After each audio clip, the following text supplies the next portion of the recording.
Welcome to our director screening series. This is where we celebrate movies and filmmaking, and usually we show recent films from Austria or Europe, and occasionally more international fare. Just like today, we'll be screening Sweeney Todd by Tim Burton, and we have two guests here, which is the choreographing team, because in case you don't know yet, Sweeney Todd is a musical. It's based on a stage musical, which is itself based on a 19th century British legend. And it's going to be pretty gruesome. So if there are any kids around here? No kids. Okay. So without further ado, I'd like to welcome friend Jaynes and Dale Mercer. Please give it away for them.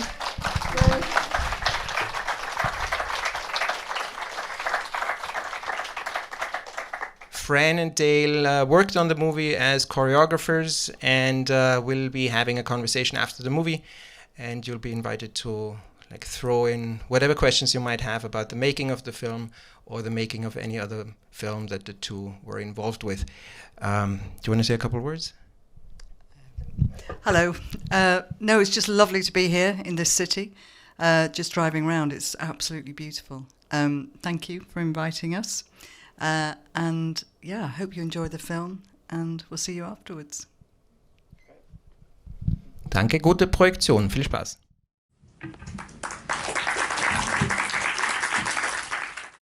We hope you've enjoyed the movie.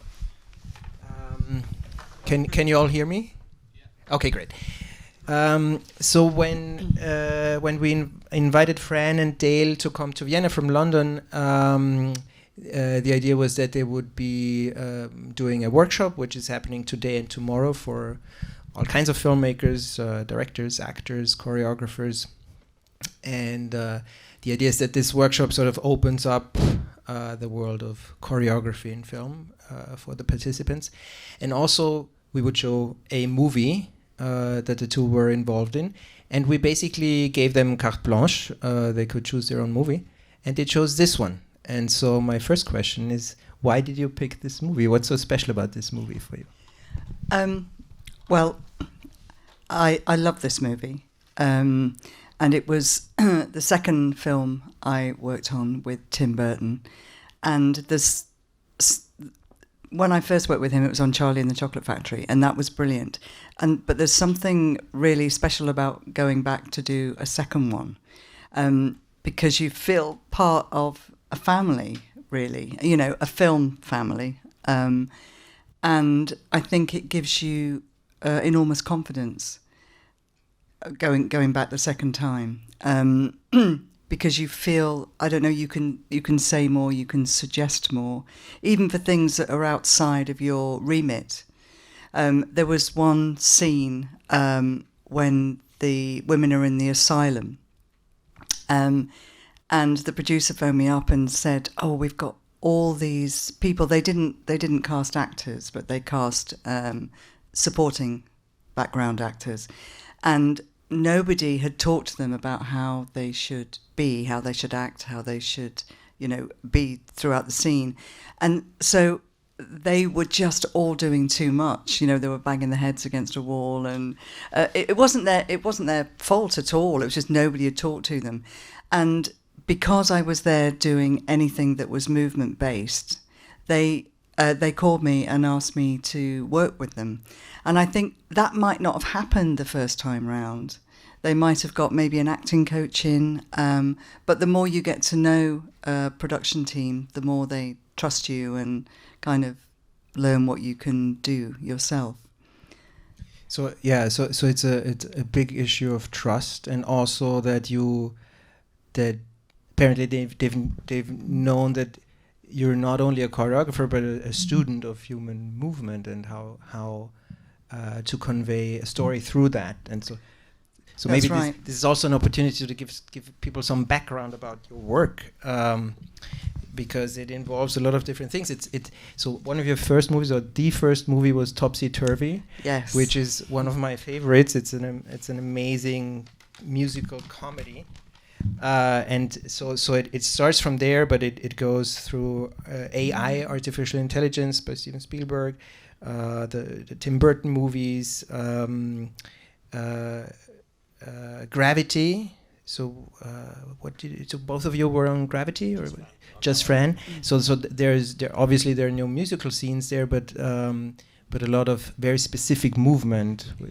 Yes, what happened on Gravity was one of the producers, actually, who was on Charlie and Sweeney Todd, is a woman called Nikki Penny. And she trained as a dancer when she was younger, before she moved into film. And so she understood the benefit of having a movement person on set. And she called me up and she said, Fran, she said, I'm working on this film.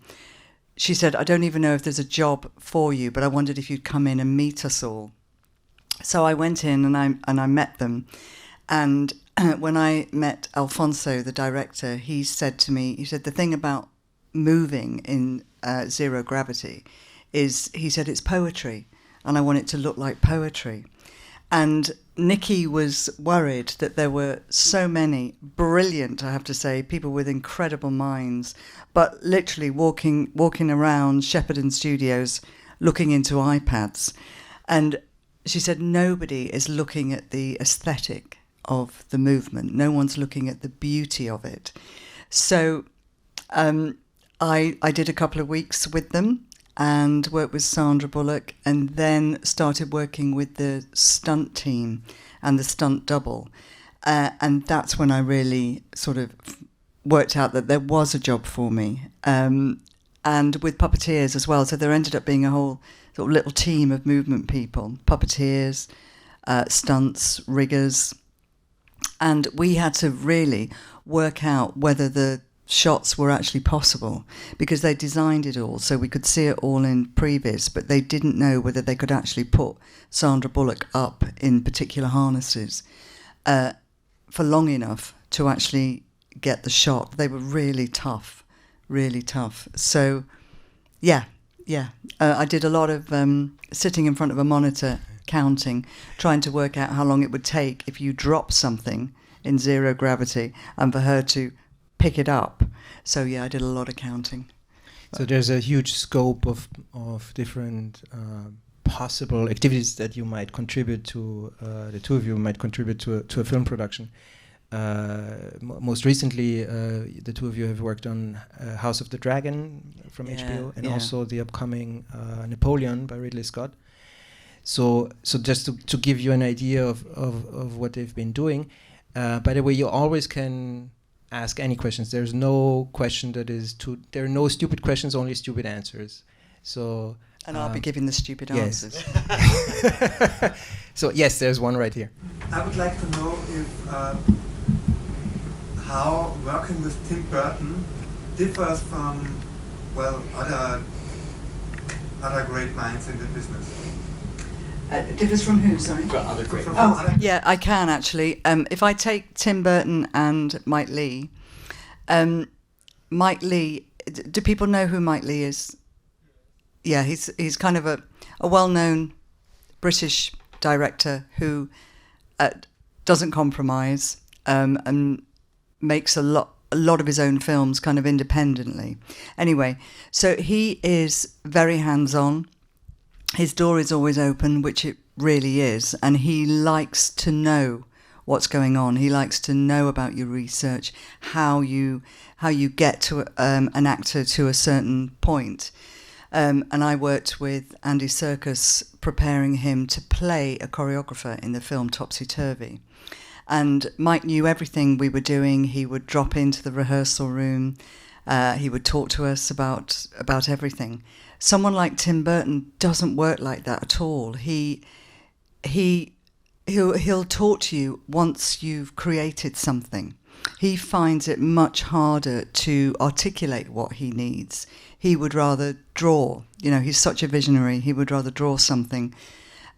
So it actually gives me so much freedom, because he needs me to come up with things myself that he can then look at, and then he can discuss it. So Tim Burton has actually made me brave. in a way that I never thought I would be, or that I certainly wasn't before I worked with him. By the way, if you don't know some of the names, just let us know. Andy Serkis is, you might know him as Gollum from the Lord of the Rings movies. Yes, Dale, how did you run into Fran, and how did your collaboration start, and how does it work, the collaboration? Well, I was very fortunate to be cast as one of the dancers, singers, actors in the film biopic of Cole Porter, called De Lovely, with Kevin Kline, 2003, a few years ago. And had a wonderful time working with Fran, and worked on a few projects with her after that. And, well, I'll let you tell the story of how. Well, I started to bring Dale in when I needed some help. Sometimes it might just be a couple of days, sometimes longer. And I realised that actually not only was he a great dancer and singer, but that he was just brilliant at organising everything, organising the dancers. He's got a great brain. He's got a great business brain, and he took all that pressure off me. And so our relationship is just brilliant. I couldn't wish for anybody, to be better at his craft than him. And we just work really well together. And Dale is capable. He is a choreographer in his own right too. So, and there've been times on films like The Muppets when we had to be on two different sets, and you have to really trust the person that's going to be on set for you. And I know I can completely trust him, because sometimes you have to change things. And I know that he can do that. And now I can't work without him. And it's great for both of us, because we can work in that way completely comfortably, because we're of the same mind.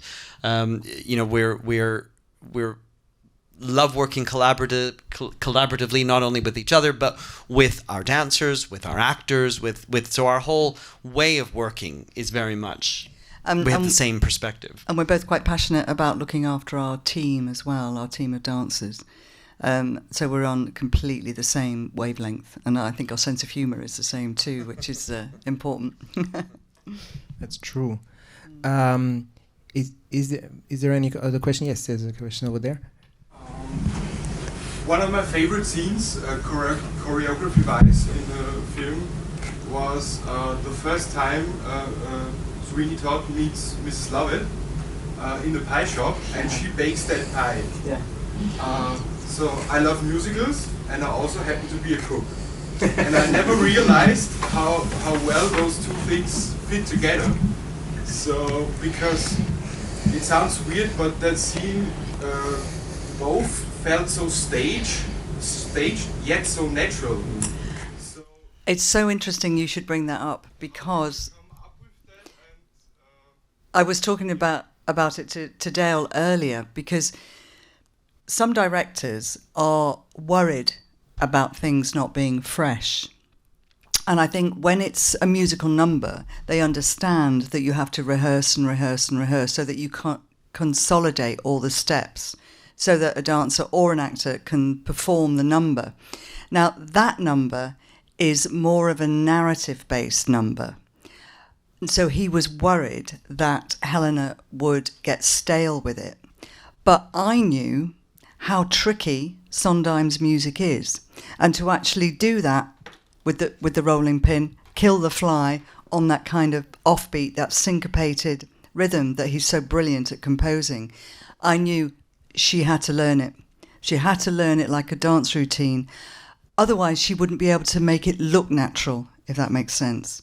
So, I sort of persuaded them to just let me keep working with Helena so that we could get it. So you don't want an actor to have to think about that. And the only way you can do that is literally to go over it and over it and over it, just like a dance. But it's really interesting that you say that, because it's a mix of the two, isn't it? Yeah. Great.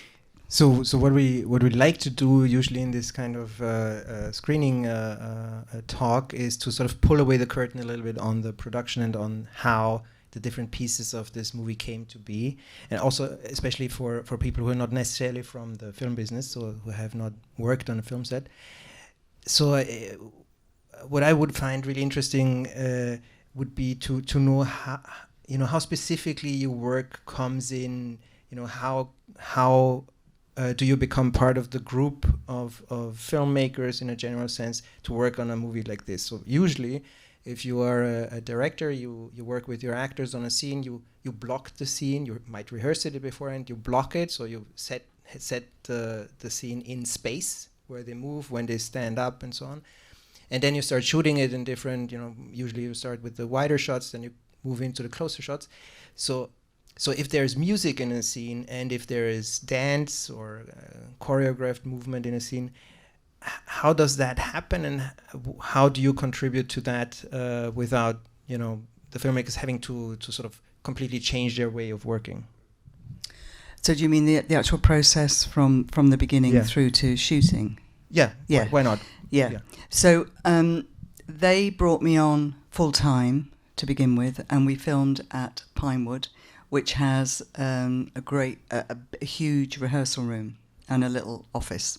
So that became my home, and we had a sort of a rough timetable of when we needed to have a number ready in order to film, because of course you might think, we've got 2 months before we shoot this particular number, but actually the actor's in every scene. And can you define what would be a number that you would be involved in this movie? Because there are certain scenes that feel choreographed, that maybe have music but no singing. So where were the limits of your involvement? Okay, so the obvious ones are the ball scene, the rape.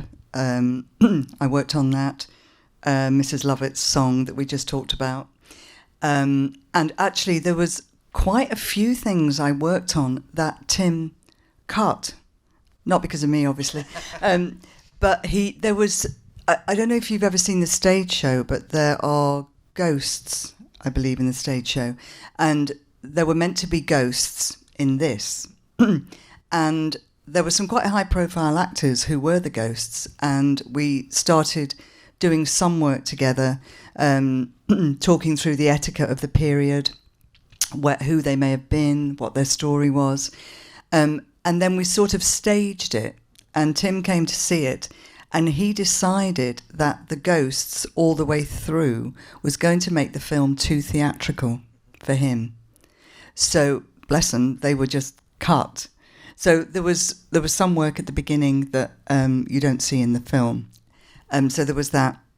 Then I worked, I was there with Sacha Baron Cohen, and I think this is quite interesting because he walked into the rehearsal room on his own and saw me, and we'd set up the props, so there'd always be like tables and razors and things like that, anything that he might need.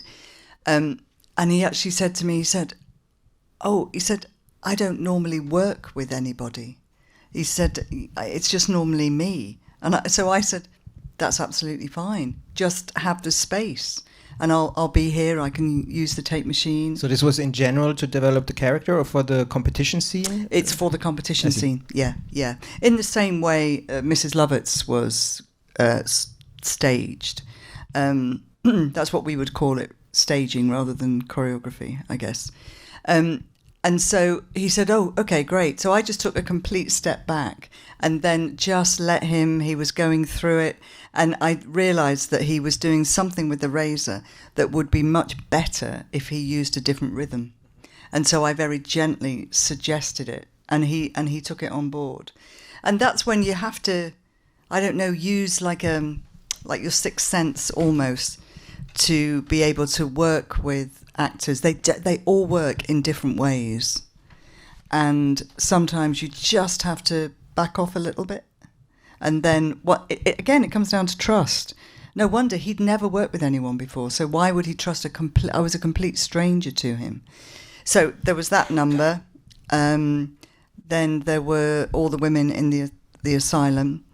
And then this was a really interesting job. This was towards the end. If you remember the scene where Sweeney Todd is going through the streets of London, it's a bit like a nightmare towards the end.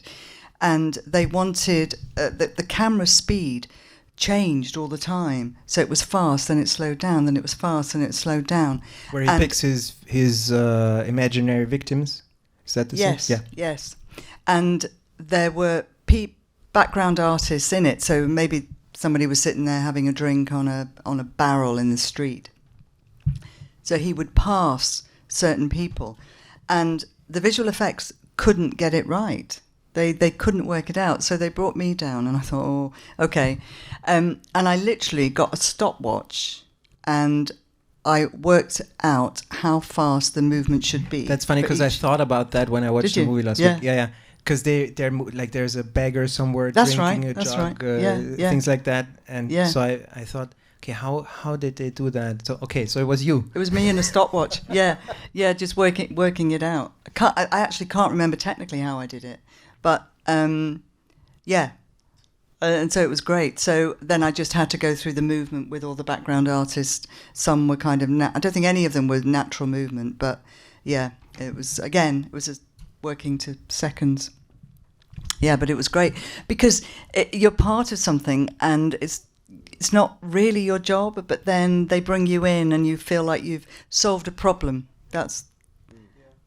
Go ahead. I was just going to add that very often, I mean, certainly when it's a musical and somebody like Fran is on full time, or both of us, and the odd project like Gravity, it's happened more than once or twice where, because we're there, we're working on other things, we're preparing for a future scene, we're rehearsing. In one day, we could be rehearsing for a coming number, and we're filming in the afternoon with one actor. But because we're there all the time, sometimes things come up that we can solve that nobody had planned for us to be involved in.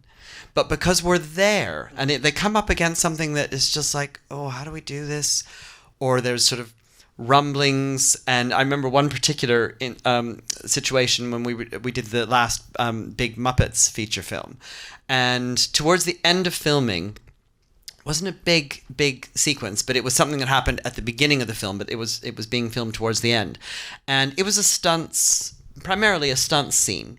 If you've seen the film, it was when the Kermit the Frog lookalike, who's a hardened criminal, is escaping from the Russian gulag. And he's got to do all these sort of fantastic kung fu things, and he's taking out all the security guards. The puppet is. And so they had all of these stunt guys who were, being hit and kicked and everything. And they couldn't work out how to put it all together, because all of the puppetry was happening, none of that was CGI'd. So they always wanted to work as much as they could practically with the puppets. But to make that all join, because obviously they had to have cuts to put it all together, but they couldn't work out how to do it to be able to edit it all together in the end.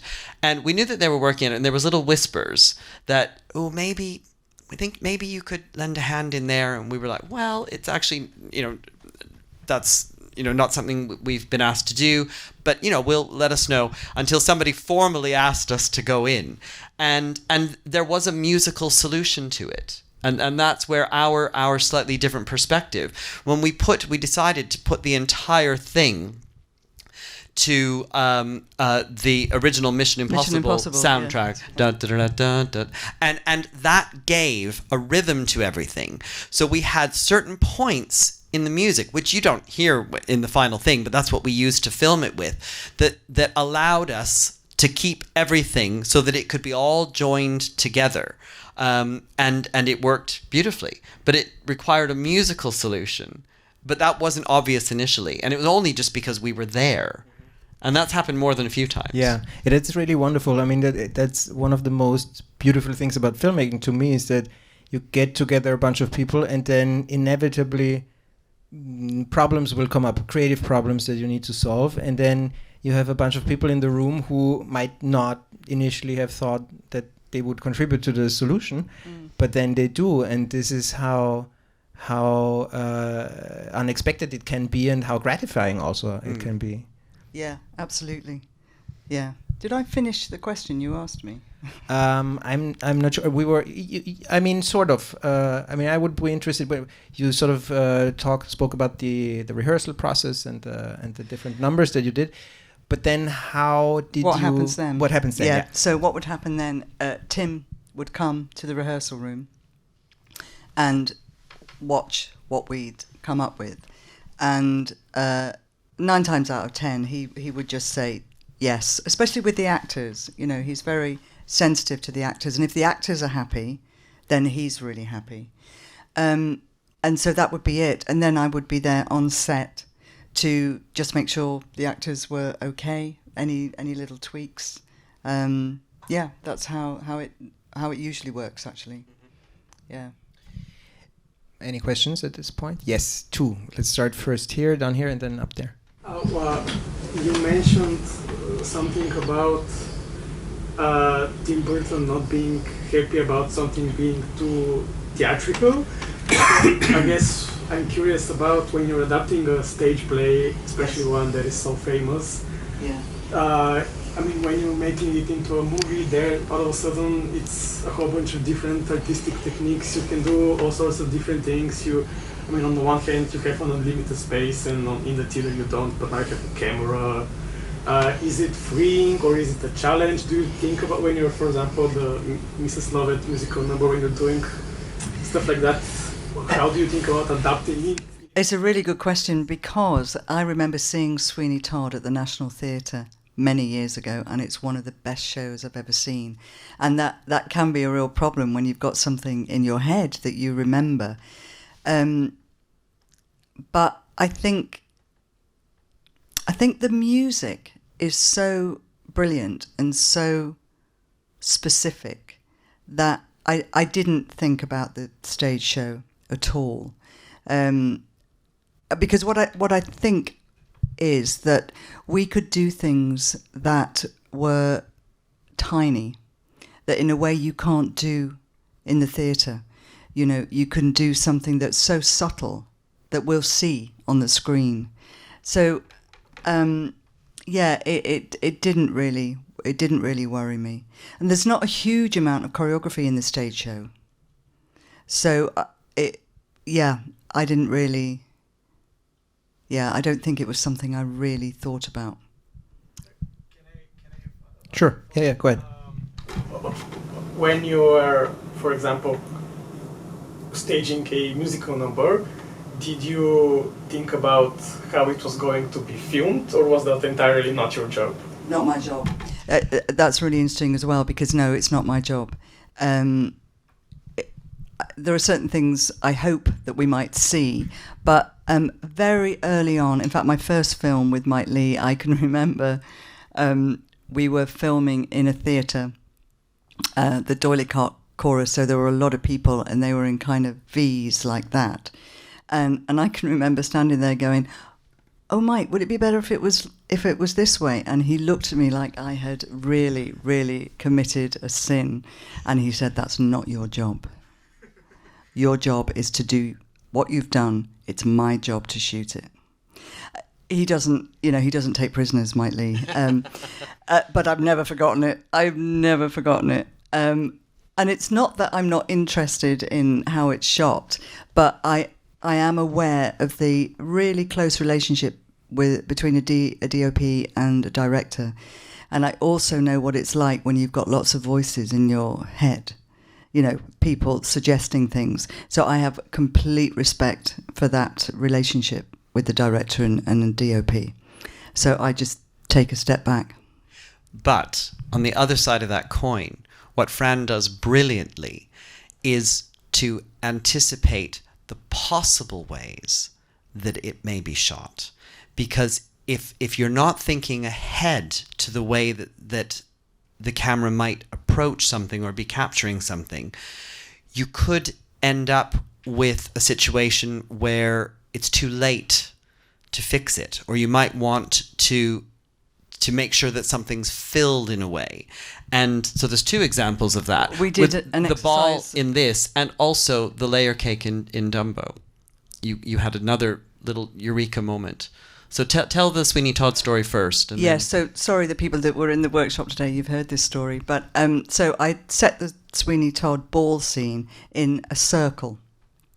And Tim had been, he'd approved it, everything was fine. And we had a rehearsal the night before we were going to shoot it on set, on the actual set.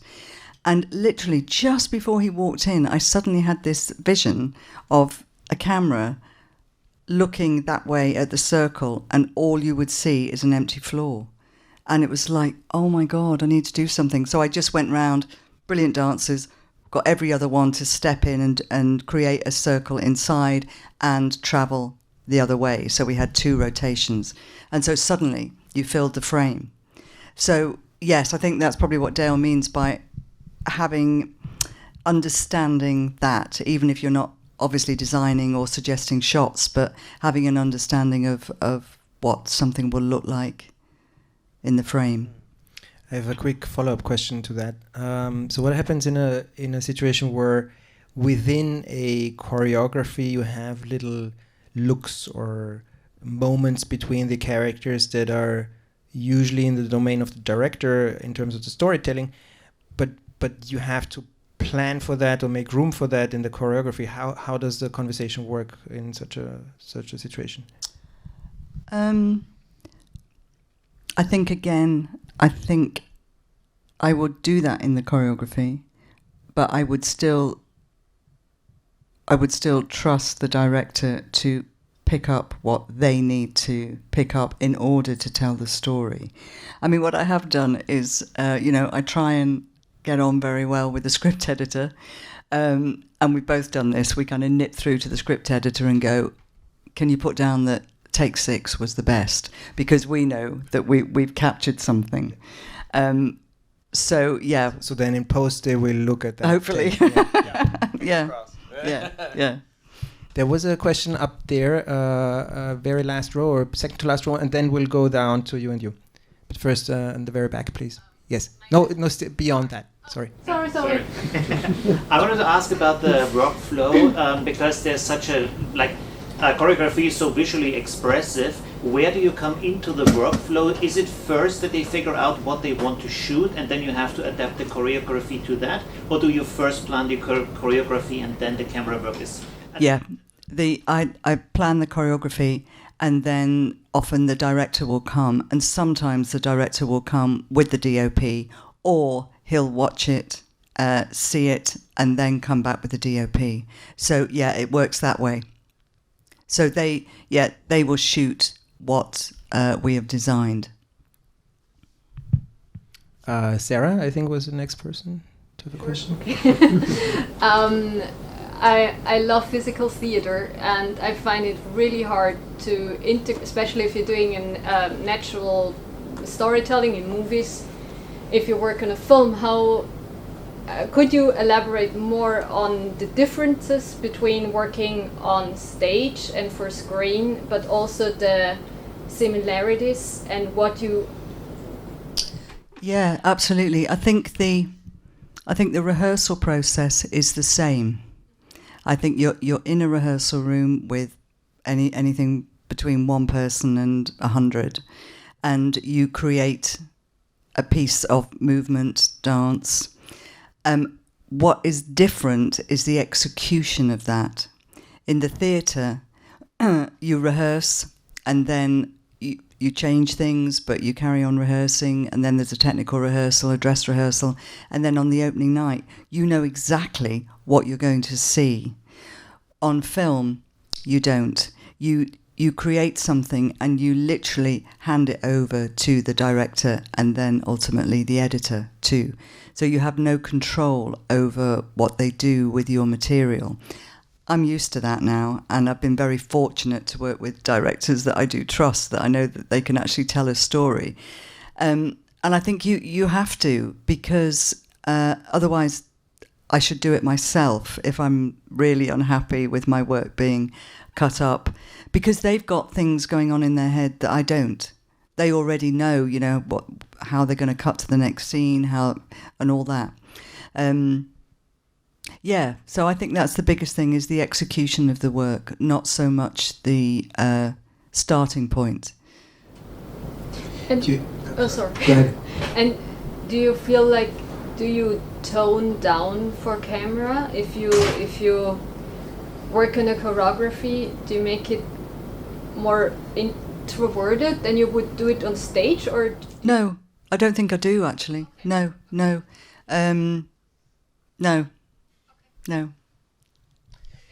Do you have, in regards to your experiences with different directors and how the choreography turns out in the finished product, in the finished film, can you maybe tell a story about an instance where you were maybe disappointed or surprised by the result, and then another one where you were glad?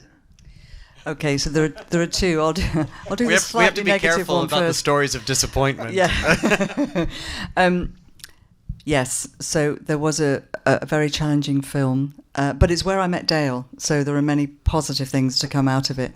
And I knew what had been shot. There's a lot of dance in it. Are we safe to say what it is? Yeah. Okay, yeah. So the Cole Porter film. So we had 16 dancers all the way through, and then for certain numbers we had even more dancers. So it was great. It was really good.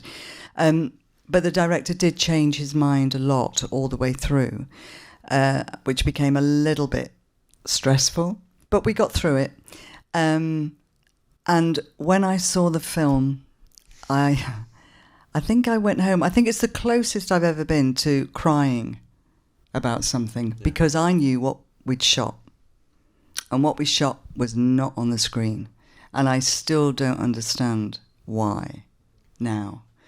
And it's difficult because a lot of people have told us how much they loved Lovely, but it's hard for us to accept that because we know what isn't in it. How good it could have been. Yeah. Well, from our standpoint. Yeah, and what you were saying about telling a story, there was this, I think it's the Be a Clown number, where there's lots of different things going on, and we kind of go into this place where there's a big wicker basket, and someone pops up and it was you actually, wasn't it? Yeah. Sprays water into someone's face. There was lots of little things. It was a real kind of comedic routine.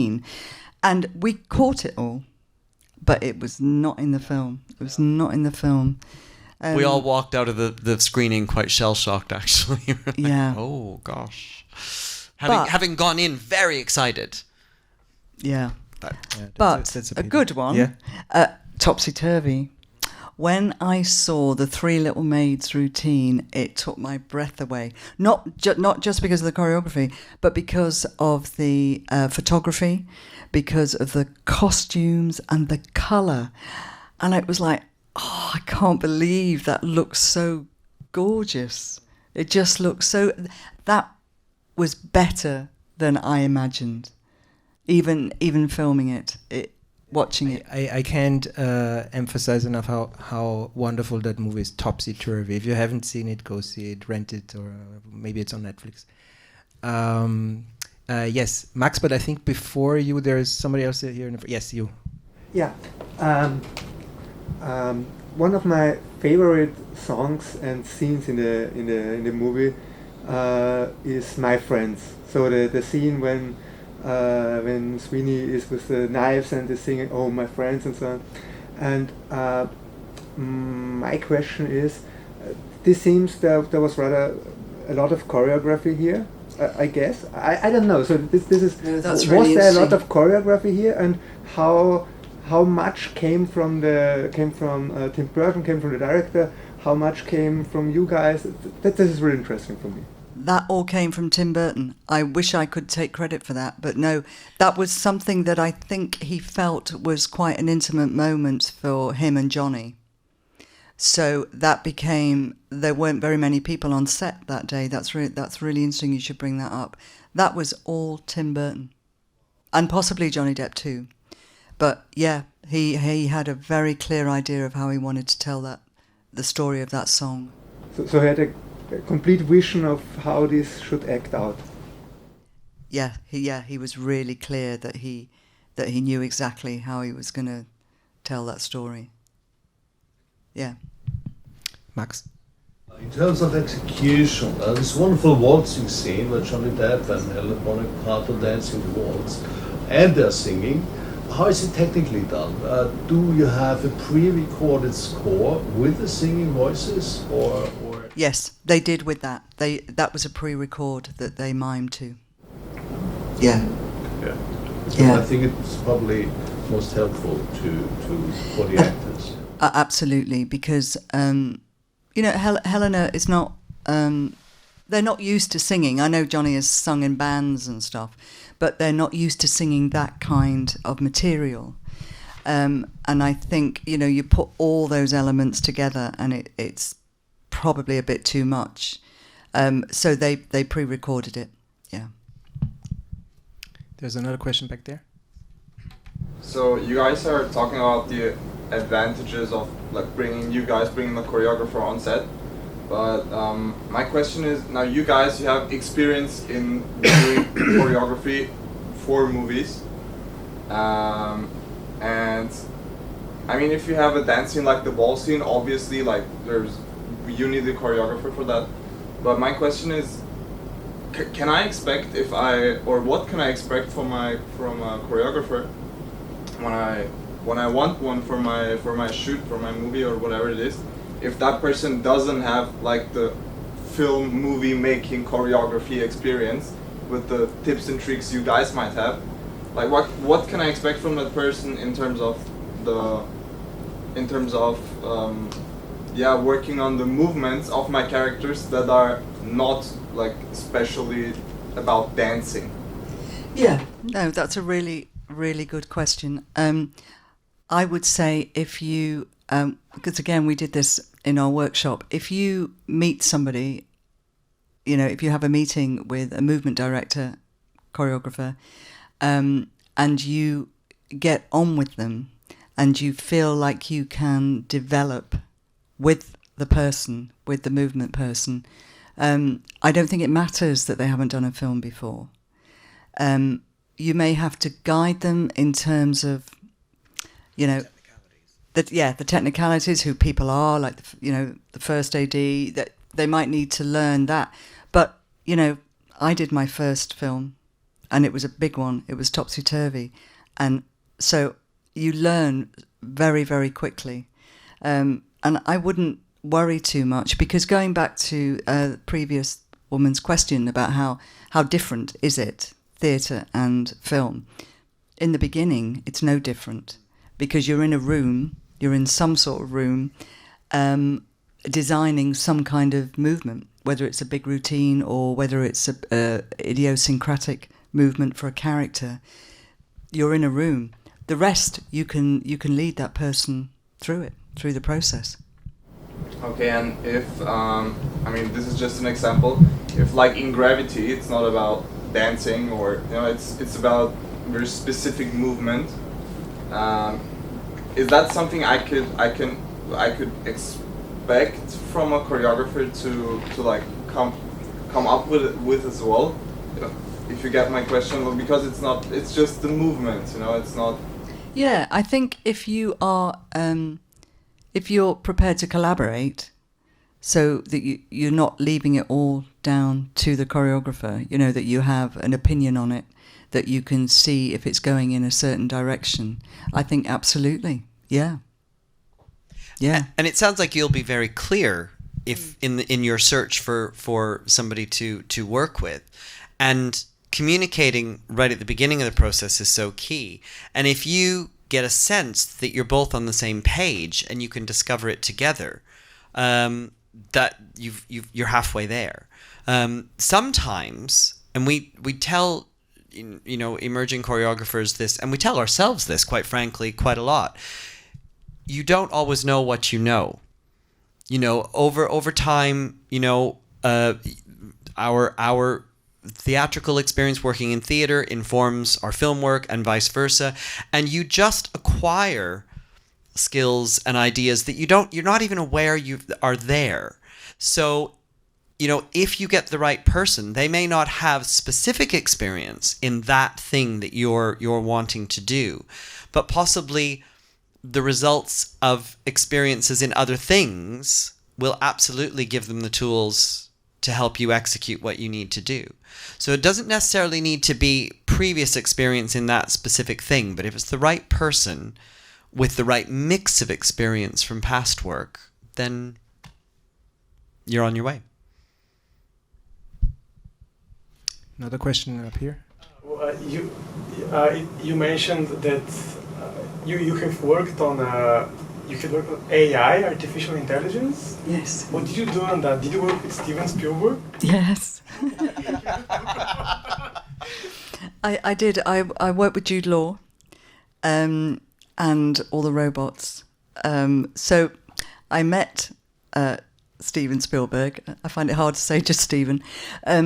I met him in a hotel in London, and it was an interview, but and Jude was there. I hadn't met Jude before, and Steven's wife, and the four of us just chatted. We chatted for hours, and Steven, we both talked about music hall and vaudeville, all sorts of things, and then he asked me if I would work with Jude. So what we knew about his character, Gigolo Joe, his robot character, was that if he met a woman in the street, so say it was a Spanish person, he would flick his hand, his hair would change, and he would break into Spanish. So as his gigolo, his skill was to dance.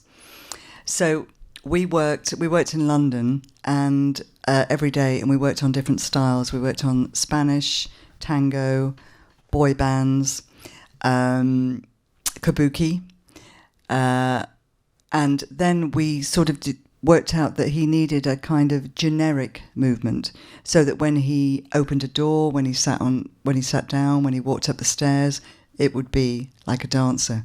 So we worked on Fred Astaire and Gene Kelly.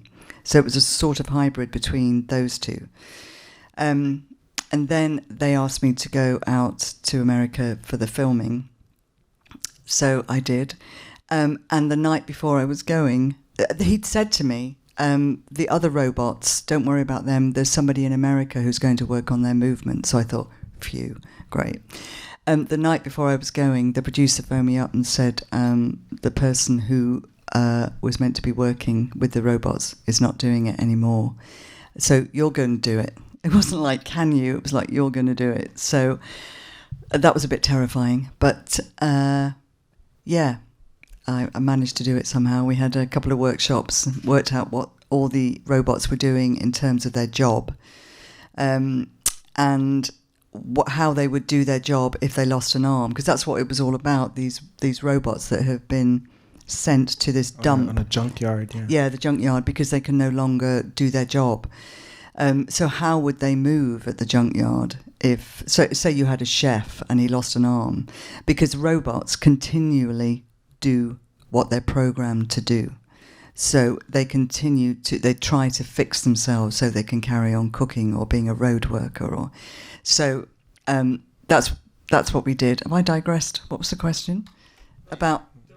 Oh, there wasn't. Okay. Sorry, I just went off on your one work then. on the movie was the question. Yeah, it was. That was extraordinary. That was an extraordinary experience. Yeah, and at the end of it, they couldn't put everything that we filmed in the film because it was too long. So a lot of the work we did, we filmed it, but it didn't make the cut. But he said to me on the last night party, like the rap party, he said, I've seen Jude's confidence soar. He said, and I think it's because of the dance. Yeah. Any other questions? Not right now? Oh, yeah, there's one.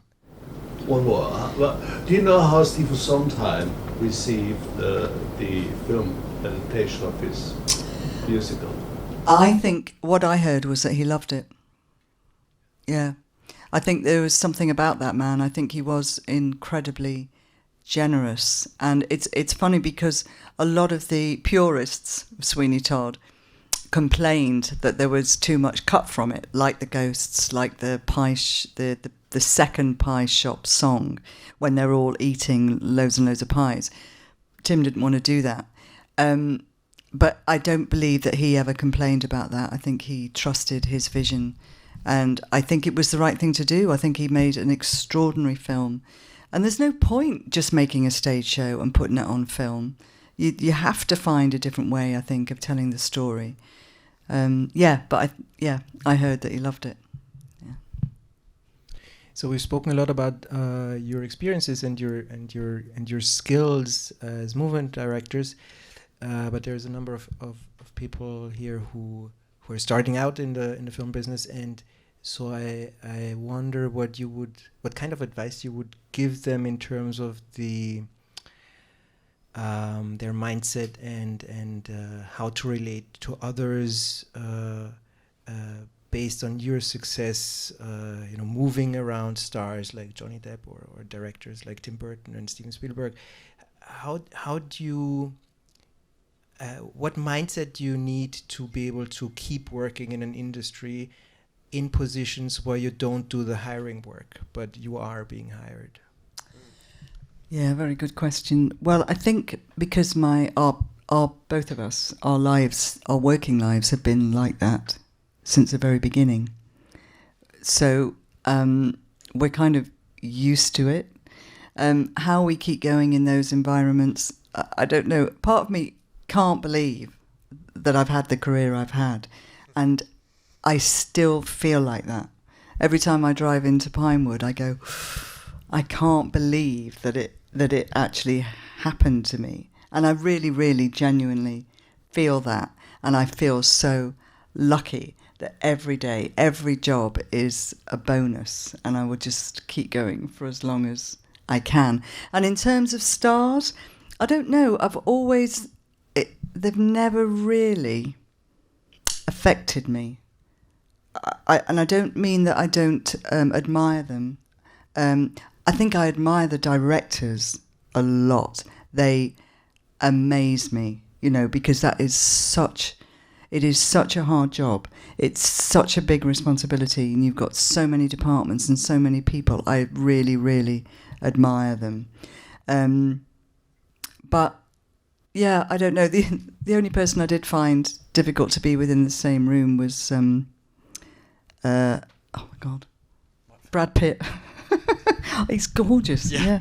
Not difficult for bad reasons.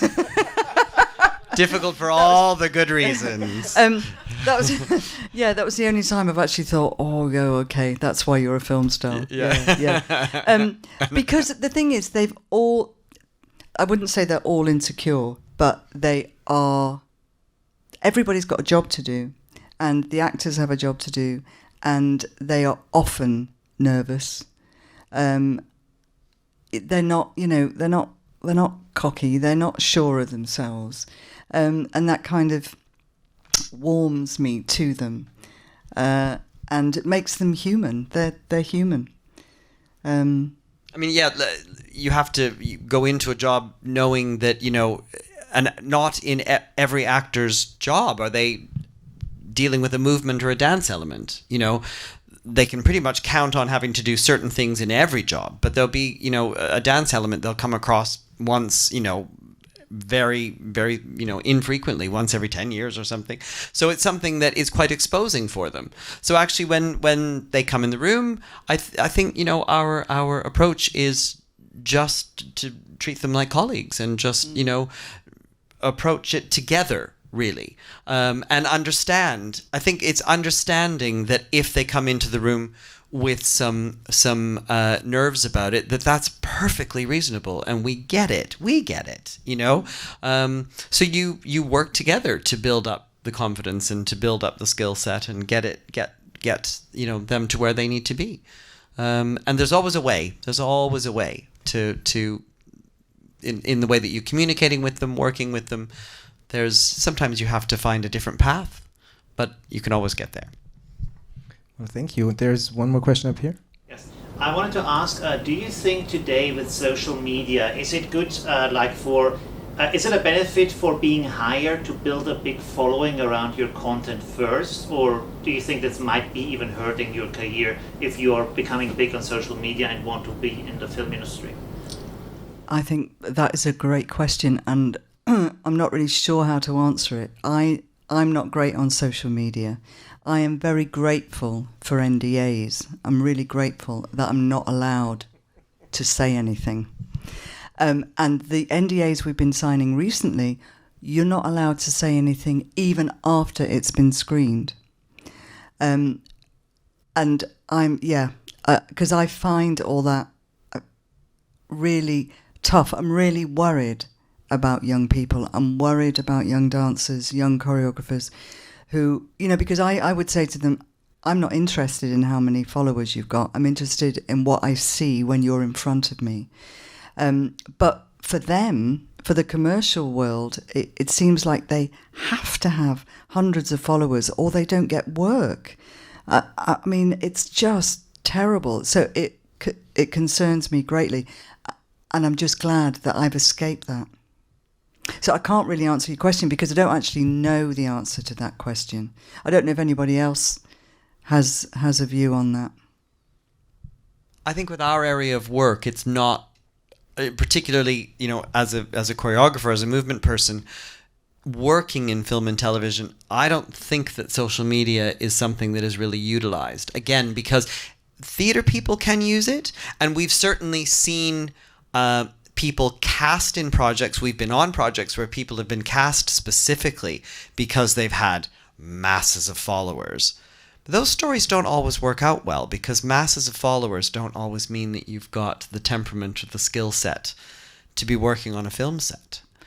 But I think in the commercial world, if you're a commercial choreographer, say doing pop videos and things like that, I think you're right. I think you have to have a lot of followers. So I hear. So I think we've got only time for one more question, if there is one, because the next screening is about to start pretty soon. Is there another question? Oh, wow, there's two of them. Okay, maybe we'll try and squeeze those in. We can leave out mine because we would maybe end on a bad note. So Okay, forget it. Thanks. It would involve the strike that's happening at the moment. So that's an interesting one, though. All you talk just now got me thinking about how does this double strike affect your work at the moment, because much of your work is pre-production, but also much production. So how much pre-production work are you getting at the moment? It's the American films that won't be made because of British equity. We're not allowed to strike in support of SAG, so we have to go to work if it's something that's established. If it's established. So I think British productions will still be made, but it's the American ones that won't be. So yes, I mean, we luckily the one we're working on, actually, because all the scripts were written and because it's British equity, we are finishing it off actually when we go back. And who knows what we might have got. There isn't anything in the future that has been pulled that we were involved in. So in a way, it hasn't affected us, but it will. But I support them, so completely, absolutely, yeah. All right, and the other question. Could you just very quickly tell us a little bit about the work on gravity and which other techniques you use to achieve this very, very specific kind of movement? Yeah, very quickly. Well, actually, maybe we can also, if you still are open to that, or if you are open to that, maybe we can continue the conversation for half an hour or 15 minutes outside with a glass of wine or water. So if that's to answer that question, is sure. That okay? Okay. Absolutely. So then I'll wrap up things here. Thank you so much for coming. Thank you. Yeah, thanks. Thank you. Thank the two of you. It was amazing spending some time with you again. Mm-hmm. The only thing left to say is that please come back for our August screening. We'll be screening Navalny, the documentary film on the Russian politician, by Daniel Roher, who is going to be here, and that's a film that won the Academy Award, the Oscar, this year. We'll be screening that late in August. We're not quite sure of the day yet, probably Saturday or Monday at the end of August. And we'll have the Daniel here for the conversation. And it's an amazing film. It's a beacon for free speech and democracy, and it's an amazingly human story of Navalny. And it has been shot shortly before he went back to Russia and was imprisoned. So that's what's up next. Tonight maybe we'll see each other outside for a short chat. And otherwise, I wish you a good night and thank you for coming. Good night.